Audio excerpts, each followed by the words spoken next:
What's up, guys? It's me, Tim, here with the Gutter Growth Podcast. Today, I got a special guest. I got Ben Konowitz. What's up, brother? Hey, Tim. How's it going, man? Good to see you. Good, man. We just seen each other not long ago, huh? I know. It feels, I was like, oh, man, I just saw this guy, and I'm excited, man. It's still got that energy coming riding high off Gutter Summit, dude.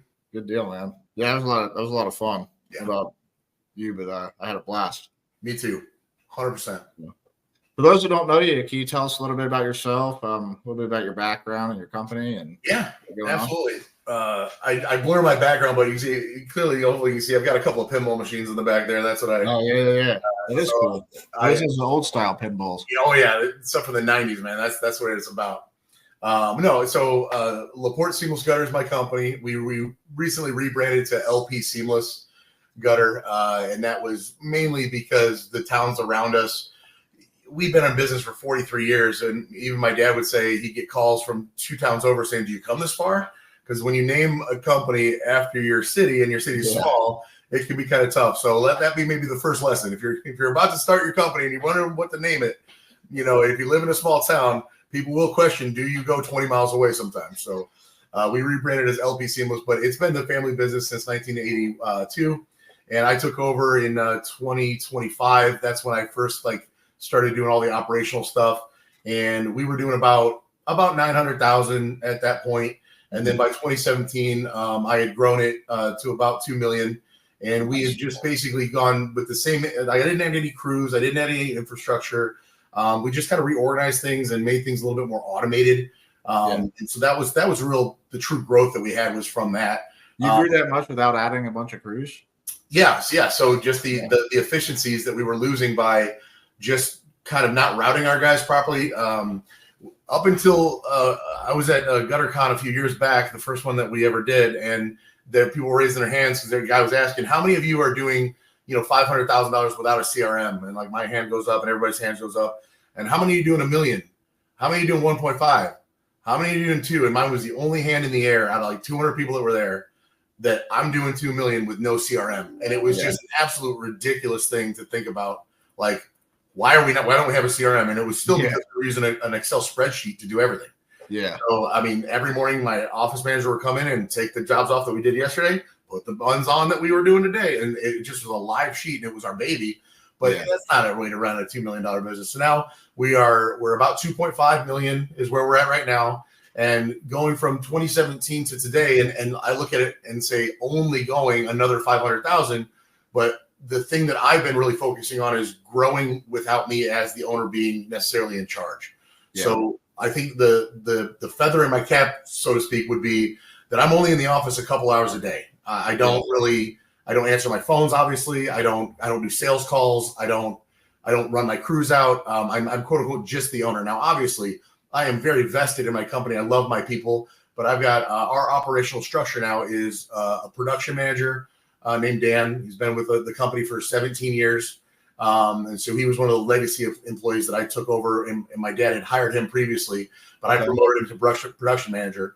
And then Haley Humes is our operations manager. So Dan and Haley basically set the day. At 6:30 in the morning, they come in and say, okay, from a customer side, here's where we are. From a production side, here's where we are. And so, getting that, they're like a married couple sometimes. They're fighting for each other's, okay, I promised Mrs. Johnson, but we didn't get done with that job yesterday. So how are we going to do this? And they're having those conversations in the morning so that I don't have to.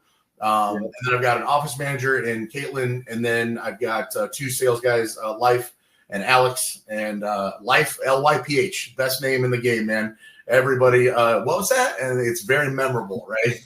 So I'm very fortunate. I call that my brain trust. And we have a meeting once a week that we kind of just bring ideas to.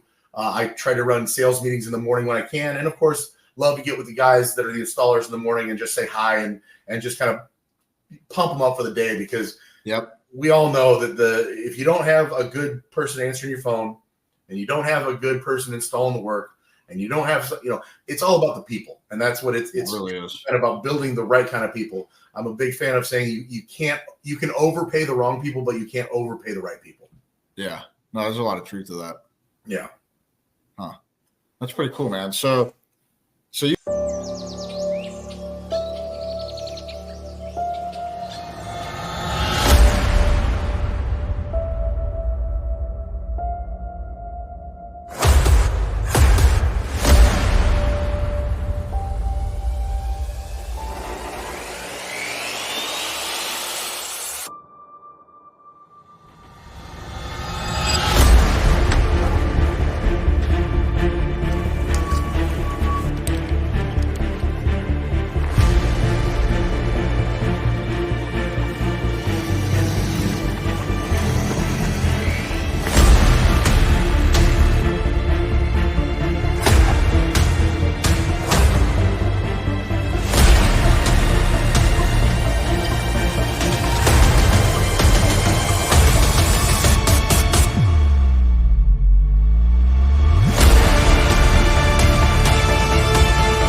So you took it over, and so with that GutterCon where something clicked and you started just kind of shifting and getting more efficient.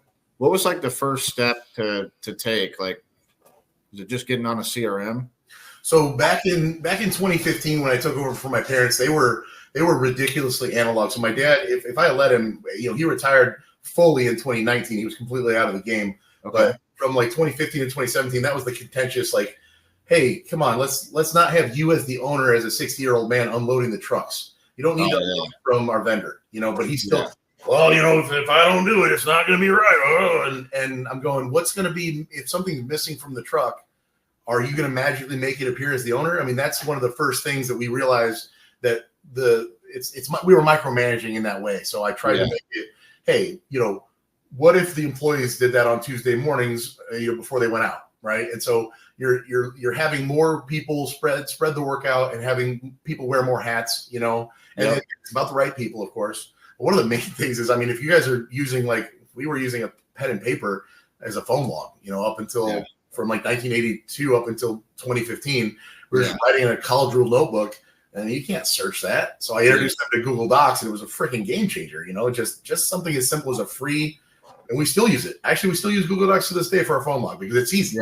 I know a lot of guys will get into Slack and things like that, but we still haven't gotten that far because we're still, quote unquote, just a small office where there's only, including me, just 6 of us kind of running the company, and then the installers are taking care of the rest.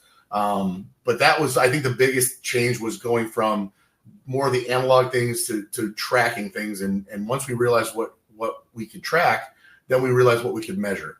And then when you realize what you can measure, then you realize what you can improve. So I think really the only infrastructure that we did that was changing is that we used to have all of our 5-inch, we're in Northwest Indiana, and we service about an hour drive time. We're about 20 minutes from Lake Michigan. So we're cut off in our northwest. We can't really go northwest all that far. So we do a lot of 5-inch, we do a lot of 6-inch.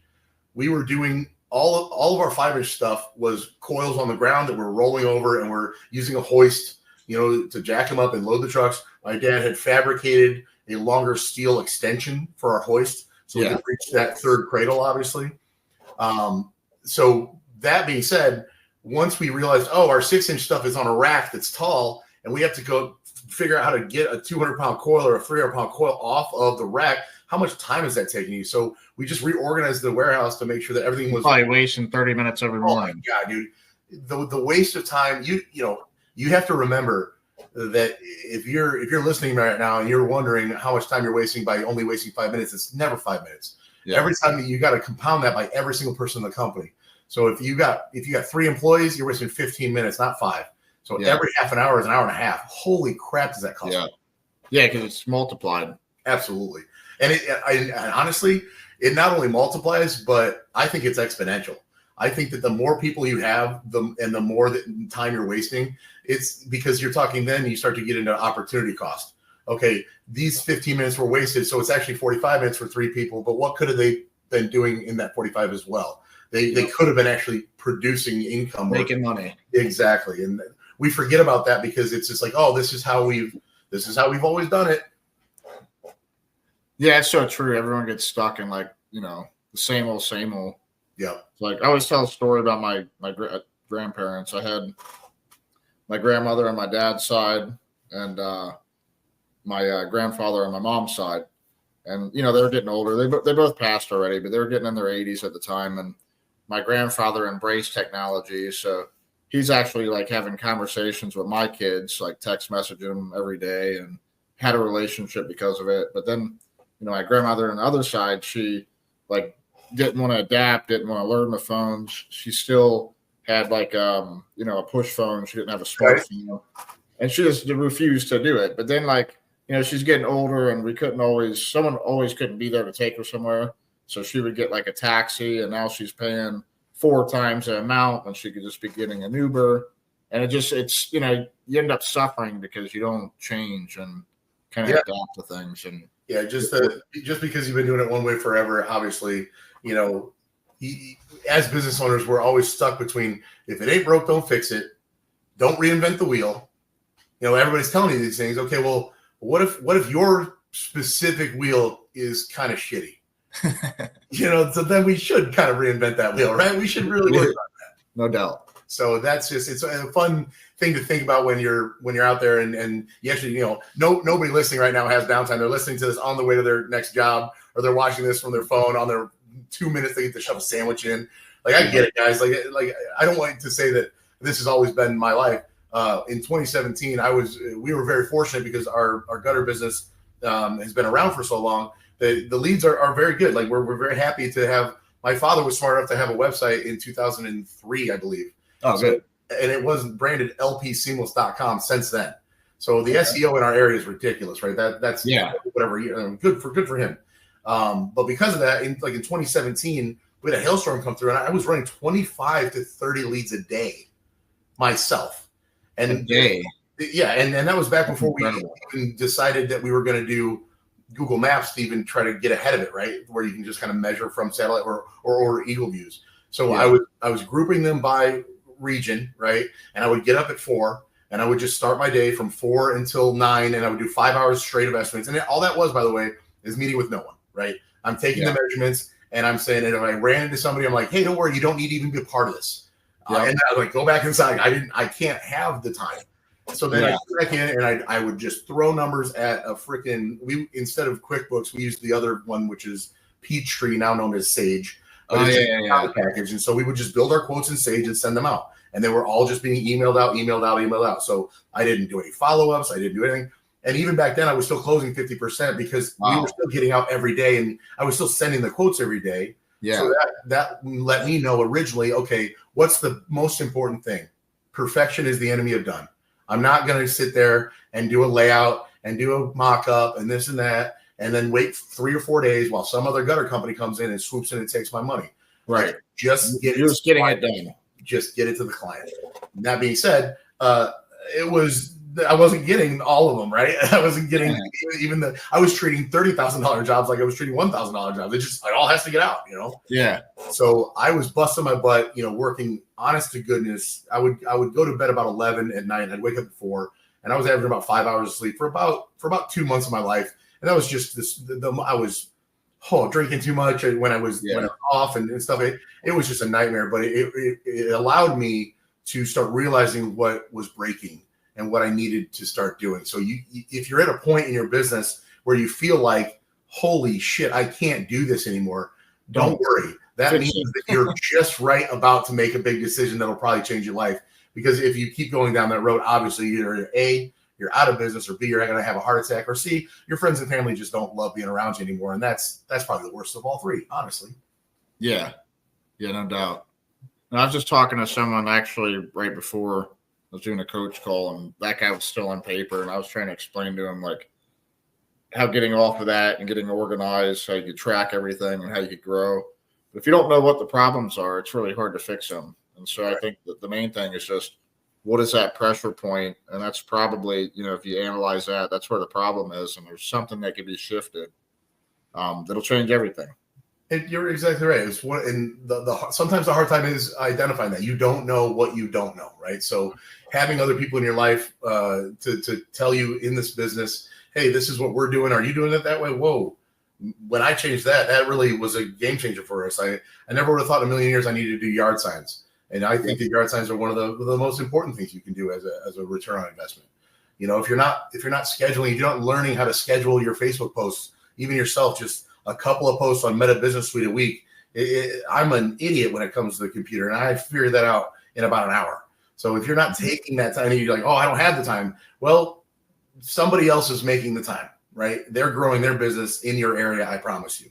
So you have to take the time. And I don't care, even if it's a Sunday, even if it's a Saturday, and you say, oh, I got to spend more time with family. If you don't put the systems and processes in place long term, then you're not going to have a business to rely on so you can spend time with your family. So there is something to be said for you got to put the work in when you need to, but it's always that balance, right? I don't like the whole work-life balance idea. I like that my life is balanced because I work now when I want to work and what I want to work on, and therefore I feel balanced. You're doing what you want to do. You're living on your own. Balance to me was never about like making sure I think that the misnomer about that is that people think work-life balance is time. oh, if I spend 4 hours at work, then I can spend 4 hours relaxing because that's the work-life balance. But that's, to me, that's not what work-life balance means. It means you are balanced in your work and your life, and as far as what you are doing every day and how you feel about it. Right. Because there's times where I want to work at night. I got something going on and like, I'm enjoying myself, but I'm not forced to do it. Like I'm doing it because I want to do it. And that's what I like doing. If you're excited, man, if you're a business owner and you're starting off at 70 or starting off at 17, it doesn't matter. If you're excited about it and you're passionate about it and you like doing it, that is absolutely not a waste of your time, man. Like that's a lot of fun. And I'm over here. We're just about to start launching. We never have really gotten super into half round, right? We've always just been out. So I was talking to a buddy, Tom out of Syracuse, Thomas Anthony, great guy. Yep. Wonderful dude. And obviously he does a lot of chop and drop services for those, bigger half round, things like that. And I don't know why we never got into it, and so now I'm excited about a new thing that we can try. Let's market for it. Let's see if we can do it. And my guys obviously have the skill set to do a lot of things, but it's exciting to build out a new program. We just launched the top and fascia division earlier in March. We bought a trailer this previous winter. We had our guys outfit it, and now we're running hot and heavy with soft and fascia. That was exciting, everything from building out the trailer wrap, what's it going to look like, and getting excited with the guys that are working on it and be like, this is going to be so cool. Like there's something special about working on your business and feeling good about it.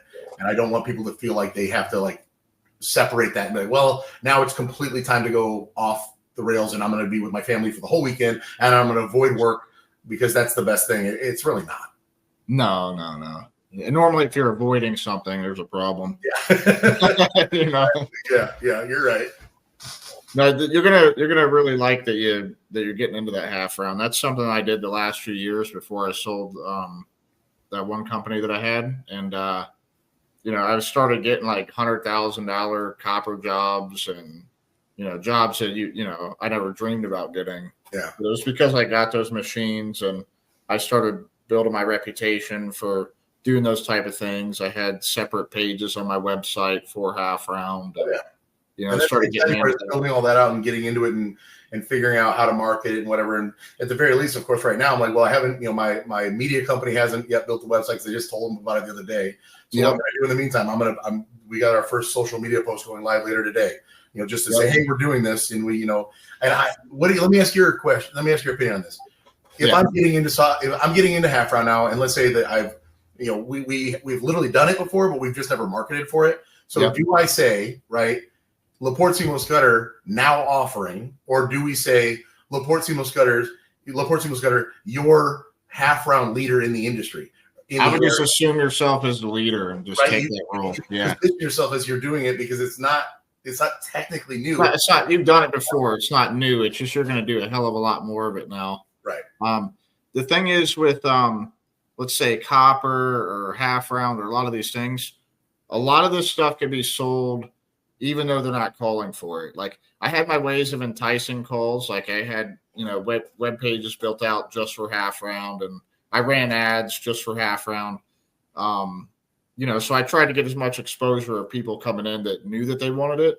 But sometimes you go to this property and you're like, this is like a, historical looking house. This would really look good with some copper half round or some half round. Right. Or it might be beneficial. It's like not even call it half round. Let's just call something copper. It might be beneficial to sell them copper instead of aluminum for various amounts of reasons that they don't even know yet. Like it could be that you're on the ocean and there's salt water, or it could be that it's a cedar shake roof. And there's a reason why they're using copper flashing on cedar shake roofs. It's because that cedar shake has like an acid in it. And so that'll end up hitting out aluminum within 5-7 years. And so copper would be beneficial on a cedar shake roof. But if you're not telling the homeowner this, right, and you're not trying to give them the option to sell it, you're just not going to sell it because you're just going with the same old, oh, I always quote aluminum. Yeah. But when the customer's educated, like they'll make the educated decision. And if you're letting them know, hey, this cedar shake roof, I'm going to put copper on this because it's going to last. And there's a reason why you have copper flashing right now. It's because there's an acid in that cedar that doesn't do well with aluminum. Let's go ahead and just install this once instead of you having a problem every 5-7 years. Right. And so now they're spending more money, but they're educated on why. And it's just a lot of us just aren't even giving the customer the opportunity to even choose. Right. Oh, that's very fair. I think that a lot of us get our own way. And a lot of times it's because if you're your own salesperson and you're a one-man show, you don't have the time to get into that. You have to be on to the next one. I think that a lot of the people listening to this are in a position where they definitely want to either get off the truck, or they want to stop answering their own phones, or they want to get to that next level. And, you know, I'm sure Tim will agree with me that you have to start somewhere, right? So you can't, I don't encourage anybody tomorrow that has, you know, themselves and two helpers, or themselves and one crew answering their own cell phone for their business. I'm not telling you to hire an answering service and stay in the office starting tomorrow. But what I'm saying is you have to start somewhere. So pick your pain point, right? Do you think that one of your guys is good enough to be a crew lead and take you out of the production field? Because in my head, if I had it all to do over again, the quicker that as an owner you can step away from actually installing the work, I think that is the first place that you can start. And I don't know what the plan is for, you know, gutter growth and how you guys really do try to formulate that. But I do believe that, like, if you still want to answer your own phones and direct that narrative of how do you can maybe not prejudge the lead, but qualify your leads, and you really want to be the one that does that because it's your company, well, it's so much easier to say, hi, this is Ben from LaPorte Seamless Gutter. How can I help you? Rather than, yeah, what? Who's that? No, I'm on a ladder. Let me give you a call back. You know, the professionalism needs to start somewhere. And if you trust an installer that you like and is good, and give him a little bit more money, let him run that crew. And of course, quality control, you got to go back and check on them. But that is the very first step to me, is getting off the truck means physically getting off the truck. Yeah, we don't even realize it. We think we're being productive because money might be being produced at the time, like I'm on a job, putting a downspout, you know, we're making money. But the thing is like you're costing yourself a lot of money. Like that phone call that's coming and you're hitting, you know, you're letting it go to voicemail because you're up on the roof trying to screw something in.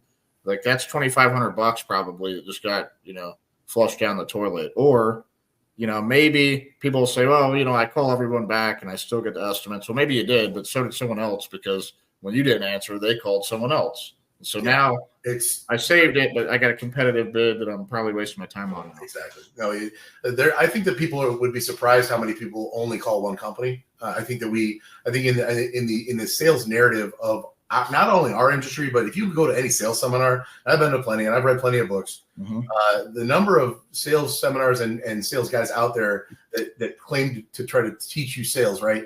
They are always under the assumption that they're going to have to teach you objections when you say, well, I got three, you know, my dad always told me to get 3 bids, so I'm getting 3 bids. I kind of call bullshit a little bit on that a little bit. Yeah. People, like Matt might have been true in 1987. Okay. Yeah. Because they open up the freaking yellow pages and they put their finger and they go, AA gutters, AD gutters. It's easier to do. Right. These are the 3. Yeah. Okay. And they don't, but I'm sorry, you don't Google that on your phone and circle them anymore. You Google them and you just hit the button and go, I'm going to call those. And if they answer and I get one, they're not hanging up and starting the process. They're just not, Tim. I don't believe that they're hanging up and getting another quote. I think they want to see how the first guy goes. Yep. And then, honey, don't worry. If the first guy's an ass, of course I'm not going to go with it. Then because we are so busy, we don't have time to call 3 companies to set up 3 appointments. It's so true. If you're lucky enough to get that phone call, you got to treat that like gold, because you probably got an opportunity to not shit the bed and just take that one home. I don't know what it translates to how many people are only calling one person, but I hear that 25% of people go with the first estimate, you know, and so I don't know, maybe that does translate to 25% of them, but it's like one out of 4 for sure aren't calling anyone else, and they're probably going with you, and they probably aren't calling someone else unless they didn't feel good about their interaction with you. And I feel like, so my dad, and I say this all the time, like my dad always said, and a lot of stuff still really holds true, man. My dad used to say that like if you show up on a job to try to sell it, 10% of people are never going to buy from you no matter what. You could give it to them and they just, for some reason, they don't like it. Yeah. 10% of people you could poop on their lawn and they're like, yeah, when can you do it? Like they'll go with you no matter what. It is your job as a professional salesperson to convince the 80% of fence sitters that are leaning one way or the other. And maybe they're leaning towards you, maybe they're leaning against you. All of those are capturable sales, right? That's where he said, that's where showing up in a branded truck, even back in the 80s, he had the vinyl decals that said LaPorte Seamless Gutter. He never showed up in a rust bucket. He always sold his trucks after 100,000 miles, his pickup trucks. He always kept them clean. I mean, our SOPs for our trucks are ridiculous, dude. If anybody wants to know a little bit more about that, hit me up after the show, and I'll prove it to you. Every morning we have guys that come in early and pull out we use bread trucks, box trucks, FedEx trucks, whatever you call it. We pull them out every morning. We check the oil every morning. We check the horn every morning. We check the lights every morning. We check the turn signals every morning. Wow. We check to make sure the ladders are strapped down every morning. It is a checklist every single morning that has like 30 items on it that gets done daily. And that came from let me ask you, have you guys always done that? Did your dad have that in place? My father had that in place since 1982. Wow. He said, if I'm going to get off the truck, I want it to be done like I would do it. So how do I do that? I need to create a checklist that is what I would do. Because every morning before he left for the day, he'd check the oil and he'd check the horn. And it was basically, this is me, but in checklist form. Now, was he insane a little bit? Sure. Is it every day that you need to do this? Maybe not. But the idea is repeatability is accountability. Yeah. So if you can do it, if you know you got to do it every day, then it's like, when's the last time we did that? Well, yesterday. Yeah. There is no such thing as like, well, it's been a while. What are you talking about? We do it. That's just what we do. This truck doesn't go out until this is all done. Absolutely. And then by the way, the added bonus is, and I'll knock on wood, but guess how many times we've ever been pulled over because our lights don't work on the truck? Never. Ever. It's never happened. Ever. In the history of my company, we've never been pulled over for a taillight that was out. Ever. Yeah. You know, so like think about that kind of stuff. And it is. And by the way, that's one guy that comes in early. You've never blown up an engine too, I'm sure, because of low oil. Not one. God, that would be highly embarrassing for us. You know, because it's almost impossible when you do that level of diligence, right? Yeah. And we're not like, listen, I say all this stuff and it's like, oh wow, Mr. Perfect. Of course there are things that fall through the cracks. And I see there's a mess in the driver's side pit, like where you step in on the coil, and there's a cigarette butt. I'm like, guys, like I get so angry about that because we're better than that, you know? Yeah.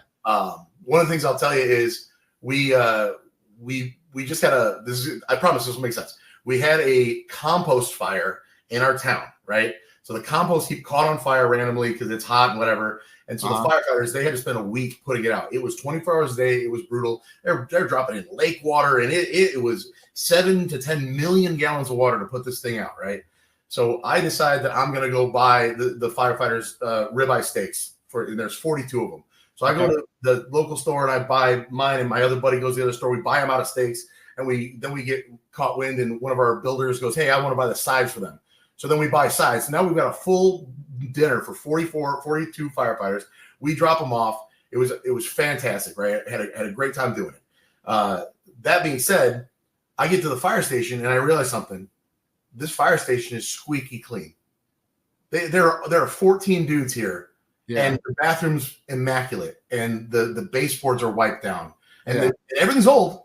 The refrigerators are probably from 1987. But they work perfectly, and they're immaculately clean. And I'm going, I know it's because they live there and they've got dialed in SOPs because of cleanliness is right. It's a government thing. However, there's no reason that LaPorte Seamless Gutter can't strive to be more like that. When I walk in, it's not enough anymore that there's dirt and gravel on the floor that hasn't been pushed from down. That to me now is unacceptable, because it is something where I've seen it in place happen for guys that actually are passionate about where they work and where they live. You've seen high level before. Absolutely. And so that was only a couple weeks ago. And so now we've got new SOPs that just say, this is how I want this done from now on. And, that's the thing. So I guess you can have the idea, but if you don't make an SOP for it, right, that's the most important thing. So now I'm glad you said that, because this is a problem a lot of people have. So they have something that they notice isn't how they want it in their business, and then they struggle to get the guys on board to, put in that new SOP, and for them not to complain and, this and that. How do you go about getting the guys on board and implementing that new SOP, and them all just kind of accepting it and, running from there? No, that's a great question. And if you can't, by the way, if you can't as the owner answer this question, then you can't implement the strategy. I'm here to tell you, I'm going to say that again. If you can't answer that question about why, you can explain it to the guys and it'll make sense, don't do it. So you should have, for example, if I tell my guys we're going to be implementing a new policy where, cleanliness means organization, and organization means you can see something out of place quickly and put it back. And so now it's not dirty. So that's kind of the overarch of what the SOP is meant to be. So if I say Blake Snyder, great installer, a friend of mine that works for us, right? I say, Blake, you're one of 9 installers. And if you walk in here and you see that there's a paper, potato chip bag top that was ripped off and just dropped and it just fell on the floor and it's just right there. And you walk over it because it's no big deal. It's just one, who gives a shit, right? Yeah. I'm talking to Blake as I'm saying this in front of everybody. And I'm saying, Blake, it would make sense that that's not a big deal, right? But then because you step over that, then you think to yourself, well, I don't really need to grab that broom because that's already, somebody else already did that. So I don't need to clean that part up either, even though that one was my fault.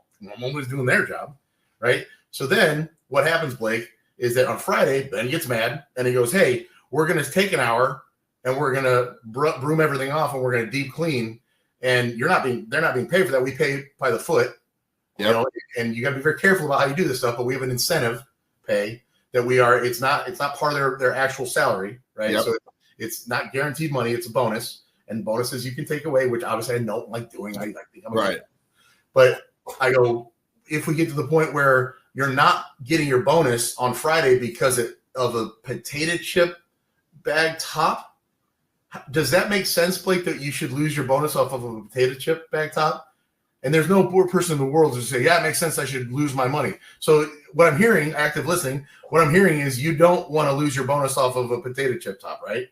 So doesn't it make sense that we would just clean that up in the first place so that we don't have to spend an hour and you're actually doing that? And he goes, oh, sure. And you're not really getting through to him, whatever. But then you get to say, do you think, and be honest with me, Blake, do you think that you can make more money on the foot if you have a well-organized warehouse to operate out of, or if you have a disorganized warehouse to operate out of? Which one can you honestly make more money?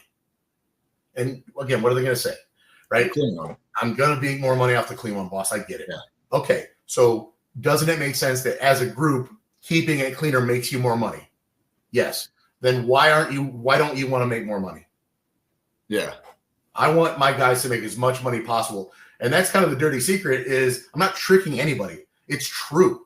You're helping them. If they listen, that's a true statement all day long. If it's clean and accurate and it's organized and you can find the end caps and they're not mislabeled and they're not in the wrong spot, then you get out to your job faster, you go home faster, you see your family faster, and you made $40 an hour instead of 20. I want you to make as much money possible. Please help me do so. Yeah. That makes a lot of sense. Yeah. And so they pretty much adapted to it pretty easy then, huh? That one I have yet to go out. I mean, listen, it's 2 weeks old, and I've gone out there and like I said, I saw the truck and it was still a little dirty. So I'm like, what is the one of the things I say all the time? It's a Zig Ziglar quote. It's motivation is like bathing; it wears off, so we recommend it daily. Yeah. Right? So I don't like looking at things like this as I'm nagging or my production manager is nagging.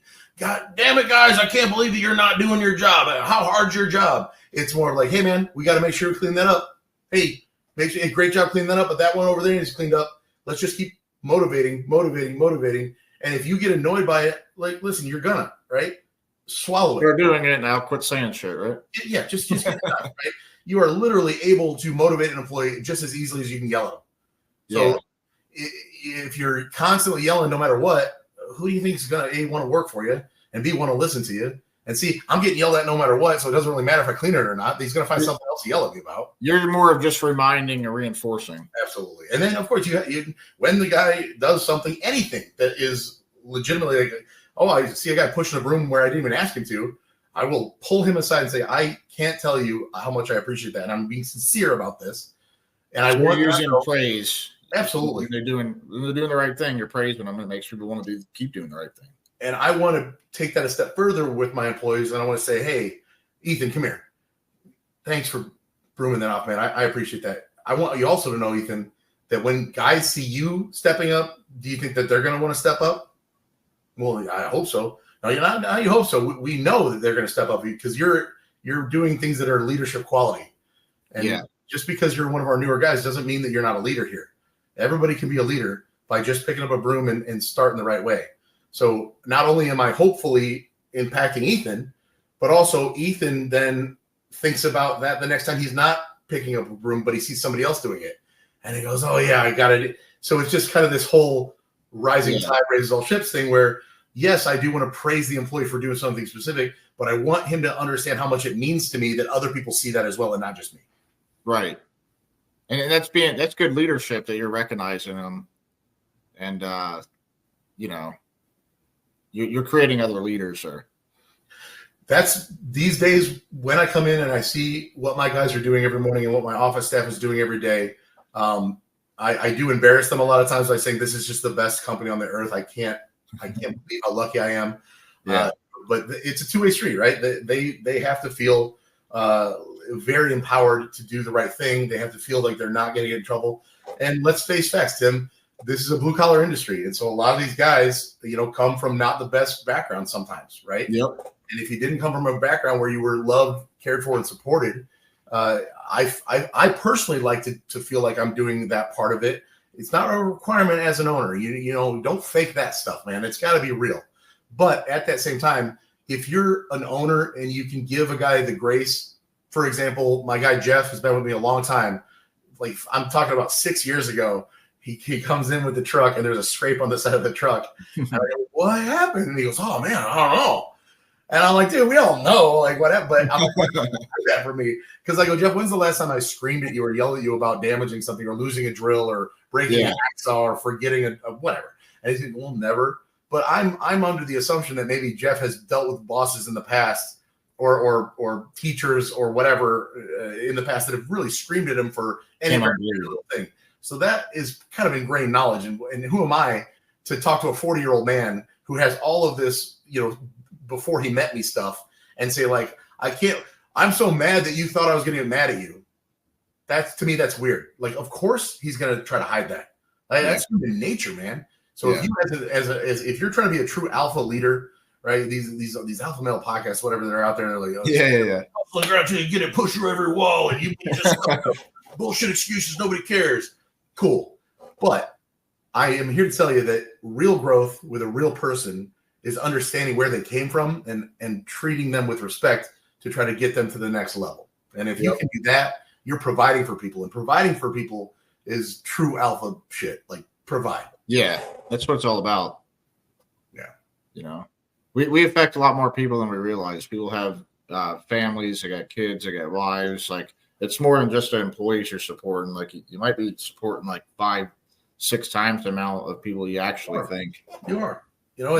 And there if you want to cultivate a team that's ready to quote unquote run through a wall for you and be there for you and stay out and get that extra thing done. I mean, look at yourself in the mirror and say, do I want to, would I work for me? How hard is it to work for a guy who's yelling and screaming all the time and has unrealistic expectations? And maybe you're the best, maybe Tim, maybe you can run circles around everybody as far as hanging gutter as fast and as efficient as possible. Good for you. But I'll tell you right now, anybody listening, just because you're better at the job than them does not give you the right to treat them like they should be trying even harder to impress you due to that fact. It is so much more of a two-way street than you think.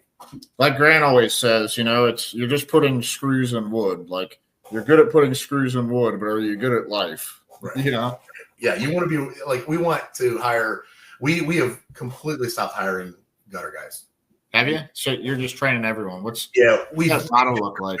The last time we hired a gutter guy, Ethan has been with me for about 3 years. He was brand new with a different gutter company, and he came over with a guy, and his name was Josh.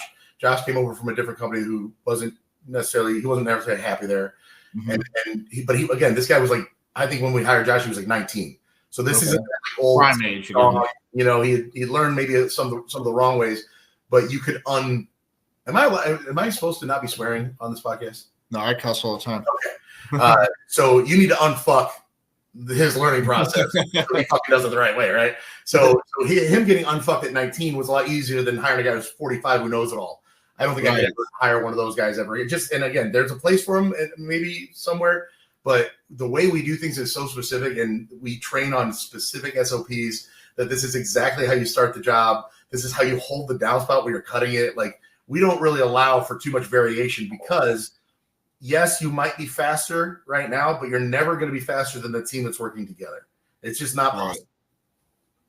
What's the onboarding process looks like? Do you have like a you put them through training, or do you just get your guys are really equipped to train them and you just throw them on the truck, or what's that kind of look like? Yeah. So at Summit, we talked about this on stage, Grant and I, and somebody had a question about, hey, how do you train? Do you just, and Grant said you need a professional. You have to have a professional training your people. And I agree with that. But the one thing that I forgot to ask that person in the audience was, do you know what you'll be training them on? Because if you just go out with a professional, if Grant goes out with me and tries to teach me how to do downspouts, why? Is it because we randomly had a job that had downspouts on it that day? Yeah. Or if there's no downspouts, if it's reuse, am I hanging gutter my first day on the job? So the way we do it is we pick jobs that are downspout heavy for the new guy. We send out our production manager or one of our other trainers, and they start with a downspout in their hand the very first day.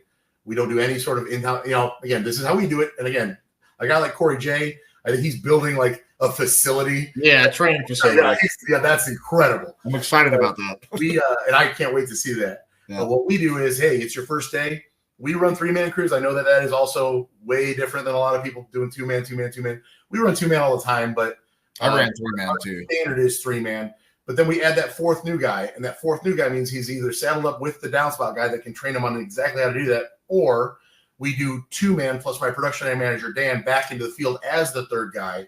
And now he has the downspout guy, and he's going to train him on that. We get made fun of probably. Do they get like an assigned training person? Yes. For 2 weeks. That's how we do it. So the first week is basically not necessarily watch and learn, but like, hey, you're going to make a lot of mistakes here because you've never held a downspout at all. Maybe you've worked with some small hand tools here and there. But we hire people that can pass the barbecue test. If they're sitting next to you at the company barbecue and you don't know them from Adam, based on this interview that you and I are sitting in right now, let's call him Brian. Brian's in an interview. Ben's interviewing Brian. Would Ben want to sit next to Brian for 20 minutes at the company barbecue that's happening next week? If I answer no to that question because I just don't have a good vibe about this guy, why in the hell am I saddling him for 40 hours a week with my employees that I love? Like, why are you trying to hurt your people? That's so weird to me. Well, it's because he's got 10 years of gutter experience and he could probably make me money. That's the dumbest answer I've ever fucking heard in my entire life. Because you're just introducing a toxic person because you only want to sit next to them, but you want to put them next to your people. So if I hire a good person with a good head on his shoulders that just gives me a positive vibe overall, and I got a pretty big gut, I listen to it. Yeah. In these interviews, you can ask certain questions that can allow people to kind of trip themselves up. And like, if you got somebody who has had 7 jobs in the last 2 years, and every single one of them is because that company sucked, that company sucked, that company sucked. I don't know, man. It's the common denominator here seems to be. So you just kind of got to feel that out, right? In these interviews. But once you find somebody who you think this guy looks the part, he's acting the part, he feels like there's a good repertoire that we're having, there's a nice back and forth, he seems like whatever, then we give him his new hire packet. It's up to him to bring that in before he starts. We used to start him and say, yeah, just get that paperwork back to us when you can. And what we found out is, well, some of them just lied about being a good person, and they were just like, whatever, I don't probably need to do that. So you physically can't start until you fill out your tax information and all that. So that is just, I don't ever want to say to myself, well, I don't want to lose him, so we won't make him turn on his paperwork. Oh, hell no. That's so weird. But guys do, guys do that. They go, well, this is a pretty good one, and I got to start making concessions day one, or not even day one, day -1, because he doesn't even work for you yet, but you're already making concessions. So what happens when his kids, got school and he's got to miss? Making more. Come on, man. Like, what are we doing here? So we got an individual person that comes in as a professional to train our people for 2 weeks. The other 2 crew members get a bonus for being on a crew that's going to be slower for those 2 weeks. And then after that 2 weeks, I tell everybody in my interviews, you have 2 weeks. And by the way, Brian, let's call that guy Brian. Brian, this is the most interaction you and I are going to have. And this half an hour with me is awesome, but you don't need to impress me after this meeting. You have to make those guys money. After the second week here, you're either going to be making them money or you're going to be costing them money. Now, as long as you're net positive and you're making them another 50 cents an hour compared to costing them, they're going to want to keep you on. So if you want to ask me questions right now about how that is possible for you to make the money, start asking me questions. I like that because you're setting the expectation and you're kind of showing them what to expect and like, hey, listen, either you're going to work out or you're not. And it's probably you're going to know within about 2 weeks. right? Listen, we know, I know people want to work for me. I know that we've got a good culture. I know all these things. You know, I want to sit in front of you. I want to convince you to work for me, but I'm not begging you to. And so you make sure that when you're committing, you're both feet in and you're trying to be as much of a sponge as possible to impress those guys and making money. Because in turn, then they want to make you money. I think what a lot of people do is they wait until they're kind of desperate and they like need someone now, or someone quits, and like then they put on an ad, and then they're so desperate that they're making desperate decisions and they're just hiring for a body instead of hiring based on who they should hire. So I like just running ads year round. So that's something we don't do. But again, I'm willing to take a hit on production to hire the right person. So I'm definitely not just grabbing somebody and saying, well, I'm desperate. We're never desperate here, right? I can definitely just slow down on the work. And again, my income takes it, sure. But at that point, then it's pretty much a good priority to find somebody pretty quickly. But I still need to vet them my way.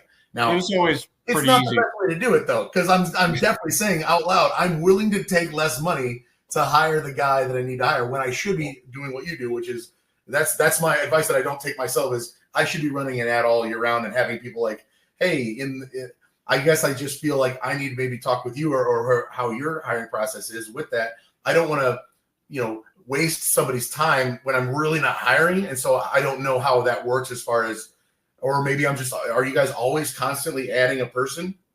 No, so basically it's like I'm just taking applications, and people are filling out applications all day. Like if someone's looking for jobs, they probably filled out like 10, 20 of them that day, and you might have someone that's really interesting, or you might have someone really skilled or talented that you could bring on that you just wouldn't have found them if you didn't always have a fishing hook out. No, that's fair. That's very good.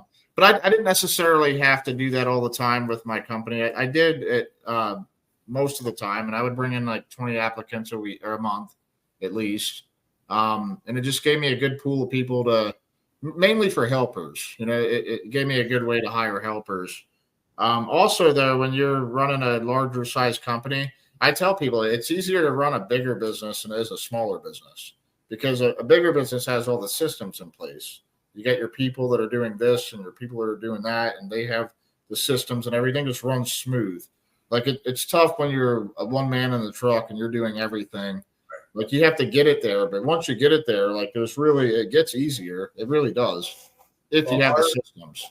And maybe something I've really never thought about before, and this is bringing this out, is because we do run 3-man crews and we do run 3 crews. I've got 9 guys right now that work for me. So if a guy calls off and you only have 2 guys, you're fucked, man. But if you have 9 guys, we just turn a 3-man crew into a 2-man crew and say, hey, you're going to have to really bust butts. Yeah. And they will, because they might be the guy that has to call off next week. And we don't get a lot of call offs, honestly. We have unlimited unpaid time off, meaning if you let me know a couple weeks in advance that you want to go to a baseball game with your dad, you're going to go to a baseball game with your dad. I'm not getting in your way for that, right? It's not worth it to have you resent the company, resent me just to not be there, right? At the same time, if you say, hey, tomorrow I want to go to a baseball game, come on, man. We all know. Right? But and then I'll speak to that as well. Like when people come to me and say, hey, I'm thinking about, we had this guy, John, with me probably 6 years ago, and then he left maybe 4 years ago. So he wanted to be a fireman. That was just his calling in life. He was going to be 2 years. I'm not standing in that guy's way. He never called off work once to go apply. He just said, hey, I've got this firefighter thing, and it's next Wednesday. I realized that like it's supposed to be 2 weeks notice, but like, can I go and apply for that? And I'm like, yeah, let me make a call too. So I called my buddy who's on the department and I said, hey, this is a great guy. You should actually please take this guy from me, because if I'm getting in his way, all I'm doing is starting the process of creating a toxic employee. Yeah, because that's going to be some resentment that he has that he didn't follow his dream or something 3 years down the road. And, it's not your fault, but I mean, that's a good thing to do. A lot of times they'll hold you responsible because they're looking for somebody to pin it on anyway. And that's fine. Everybody's dealing with their own shit, man. At the end of the day, I'm either helping you or I'm hurting you. And if I'm hurting you temporarily so that I can temporarily make more money, well, fine. I guess that's what you want. But we have a literal 90% retention rate at our company. It's ridiculous. And then the reason for that is I love working there. We want people to have this as a career. And also I want to understand, if you're off a day, the other guys are going to have your back, and I'm going to have your back. because they don't want to be gone. They really don't. They really like their coworkers and want to work with them. And so it's almost like if you got a really good friend, why would you want to let down your really good friend? And I'm not saying everybody in your company has to be best friends, but think about that, what that means as far as your culture and my barbecue test idea and all this stuff. If you're hiring good people that are good people, they want to stay around good people, right? And if they look down and they go, this grass is pretty fucking green, it's a lot easier to keep people. I also like employees recruiting too, because generally when an employee recruited, they almost always fit the culture. Absolutely. And so I did a lot of that too. They know how good it is, and they don't want to be the person that brings in somebody who doesn't. Yeah, they're hanging out with their friends, or talking about their job, how much they love it. It's great, and then that's, their friends get interested in it, and they're talking good about it because you had a good culture. So they bring someone in, and they tend to fit. I've had a lot of success with that. There's very, very rarely does someone want to put their name on the line to bring someone in that's going to do a shitty job. Well, especially if you think about it in those terms of, if the new hire is costing me money because he's not good at the job, then why am I as an employee going to bring in somebody who's going to cost me money? I would never do that, right? Just selfishly. Right. So I had major success with that. If you can have your employees, I highly recommend that. We've got, if you're running works for us. My production manager's nephew works for it has happened. It's not all the time, but when somebody comes to me and says, "Hey, are we hiring?" I'm like, "Oh, I can't wait to see what you're going to say next, man, because I love you and I think that you have a good head on your shoulders. You're probably bringing me something pretty freaking good." Yeah, no doubt. So Ben, you do a lot of you do like the, what is it, BenCon? Do you have one of those coming up? Oh yeah, so we had I was fascinated by GutterCon when it happened for the first time. I was like, what is this? We went and it was great. And then when Gutter Summit, I was like, I can't wait to go to that. Yeah. I love getting around people and having breakout sessions. So I do this thing called Getting Granular. And what it is people fly into my town, LaPorte, Indiana, fly into either Chicago or South Bend. We get an Airbnb, and there's like 9 to 10 of us total, and we're all business owners and production managers that will come in. And it's about dialing into the very specific issues you're having with your business. Conventions, as we know, are amazing for the bigger ideas. And then a lot of times at night when you're talking, Tim and I sat down at the bar and I got to know him. And that was one of my favorite things that we did, hearing your awesome story and just, man, I'm just so impressed by you. And there's so much good that I was able to take away from that one-on-one. So I'm like, okay, if I could just keep it very small and just bring in people that are very like-minded as far as they want to actually grow their own businesses. And so somebody's having trouble understanding why their P&L is wrong. Well, did you factor in this and that? We had Jimmy Fazekas down from Foley, Alabama, came up to the first one that we did. He had the whiteboard, and we had another guy that was having problems. Jimmy literally was writing his exact numbers on the board. Exact numbers. Open your QuickBooks. Let's do it. Imagine the value that that's able to provide to have 9 owners in the room asking the right questions about, like, well, actually, where are you putting commission? Is that below the gross profit line or is that above? And if you're listening to me right now and you don't even understand what that means, come to a Gutter Granule, because it'll change your fucking life. When are you doing the next one, Ben? Next one's coming up. Honestly, I've got a couple spots left. It's happening November 5th and 6th, either 5th and 6th or 6th and 7th. I will provide you with a link. It's invitation only, so the link has my information in it. Basically, they can get a hold of me directly. It's not like an online ticket sale thing whatsoever, because I like to personally vet everybody that's going to be there. But the feedback that I've gotten so far has been tremendous as far as what it means to these people growing. They're really taking home things that you can implement for their exact business in the moment. And also, we joke around a lot. We have some beers. It's a good time. There's a lot of power in small groups. Like, I went to a networking event, I don't know, a few weeks back with Grant and his wife, and there was like 200 and something people there. It was really hard to network because it's almost like you had to pick someone that you kind of almost knew, and sure, so it's hard to but when you're in a small group, it's really powerful because you're able to talk to everyone and connect with everyone and share a lot of ideas that you can't do like in a huge group setting. It's mimicked after like a conference. So we do have like, okay, at 9 a.m. we're going to talk marketing. At 10 a.m. we're going to talk sales. At 11 o'clock we're going to talk P&L. Structured. It is absolutely structured for sure. But in the meantime, you're saying if that one runs long, okay, we're going to keep talking about this because clearly it's important to a lot of us. And I send out a Google form beforehand and say, where are your pain points in your business? And, you know, what are you looking forward to sharing? And also, I want people to tell me what they're good at. And that's oh, by the way, you guys are just, as business owners, right? You're the worst. You just won't tell me. Nobody ever wants to say what they're good at.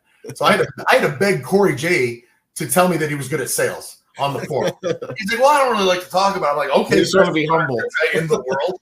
You're trying to tell me you're not good at sales? Get out of here. So I try to get people to be honest about their faults, but also what you're good at, because that's the thing that is going to help somebody else, right? So yeah, I think I'm good at company culture and I'm good at marketing, but I might not be definitely as good at production and training processes and SOPs. And so I want people there that can help me with that, right? So it's a true back and forth, and I'm in love with the process. And we got to get you to one. I want to get Grant to one. Like, I would love for you guys to join us. How often are you doing them? You got one in November? This is the third one that I'm doing, and it's been the first one was like at the first part of the year. So this will be the third one this year. 2 to 3 a year is really where I'm at with it, because it takes a lot to put these things on, and obviously irons in the fire that I'm working on. But yeah, the next one we're hoping for would probably be February, March would be the one that would be after this one. Okay, I would like to go to that one. I'm getting into Christmas season, so my November is nuts. But trust me, I totally understand. No, I'd love to be there. So yeah, man, it's so much fun, and there's so much takeaway for, you know, anybody who is truly looking to dial in, you know, what they've got going on, and you would provide a ton of help. So that would be, I think I'd sell out pretty quickly if you were involved. Sweet, man. Well, let's do it. Heck yeah. So, all right, man. I appreciate you coming on here today. I think everyone's going to get a lot of value out of that. Super excited to go to your event, and Gutter Summit was great. So I just really appreciate you coming on here and pouring into everyone. No, I love, you know, when you're passionate about something, everybody can see it on your face, right? And I'm a big guy to wear my heart on my sleeve a lot of times. I was honored to be on this show, just to get my little piece of the world out there as far as what I think. And I love helping. So if anybody, much like Grant and like you, I know you always say, hey, reach out to me if you need anything, regardless of getting granular or anything like that. If you got a question about, you know, we pay per piece instead of hourly or whatever, and you might want to start doing that, you will have a question about it. Or, hey, we just bought our first warehouse. What's inventory look like? We have a warehouse operation. You know, hey, we're running 2 crews, not 3. How do we get to that third? Ask me anything, dude. I love it so much. So you're blessed, brother. Great to see you, Tim. Have a great day, bud. See you, Ben.